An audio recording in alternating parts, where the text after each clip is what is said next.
This section is on quadratic functions, and we're first looking at the graphs of quadratic functions. And the graphs are parabolas. So there's a lot of information on this diagram. We have the vertex, which is basically the main point of the parabola. We have y-intercepts, x-intercepts, and then the axis of symmetry. This goes right through the vertex, and it's called the axis of symmetry because if you flip it, it's symmetric about that axis. So the general form for a quadratic function is this: ax squared plus bx plus c.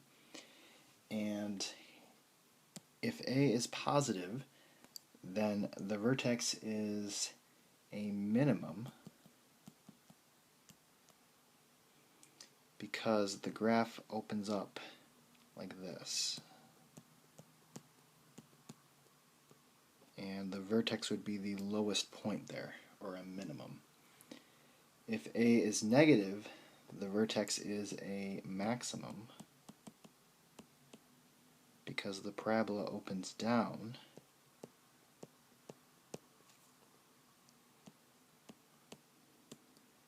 And the vertex would be the highest point.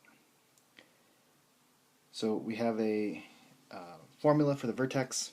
It's negative b over 2a for the x-coordinate, and f of negative b over 2a for the y-coordinate. And we'll talk about what that means when we get to it. We have the axis of symmetry, which is negative b over 2a, and then we have the quadratic formula here. So for the number 2, does the parabola open up or down? Well, a is just the 1 here, so a is positive. So this would open up. So without even having to graph this on the calculator, we know this. Find the vertex and axis of symmetry. So that's going to be the negative b over 2a, which is negative 2 over 2 times 1. So I'm getting that from the parabola. Again, up here, a is 1, b is negative 2, c is negative 3. So this is equal to 2 over 2, or 1. Now, the y-coordinate is f of negative b over 2a. So what that means is whatever you get for negative b over 2a, and we got 1, you need to now plug that back into the original function. So f of 1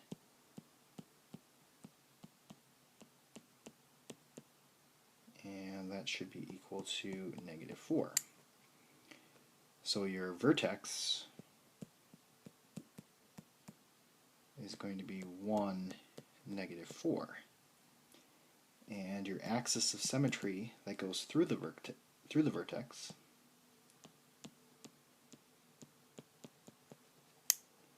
that's going to be just x is equal to 1. So you get that from the x-coordinate here. So that is a vertical line through 1.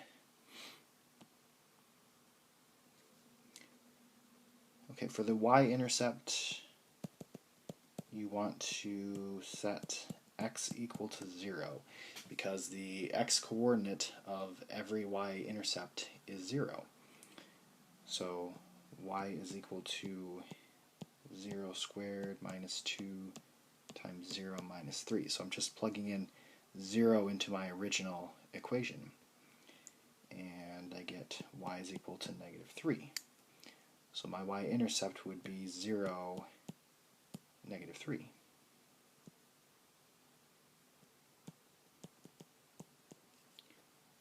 For the x-intercept, you want to do the opposite. You want to set y equal to 0. So in the original function, y is like the f of x here. So 0 is equal to x squared minus 2x minus 3. And then you want to solve for x. So I'm going to factor. You could use the quadratic formula if you wanted to, but this will be x minus 3 x plus 1. So then x is going to be equal to 3. X is going to be equal to negative 1. So then my x-intercepts are going to be 3, 0, and negative 1, 0. These are your x-intercepts. So if I'm graphing this function,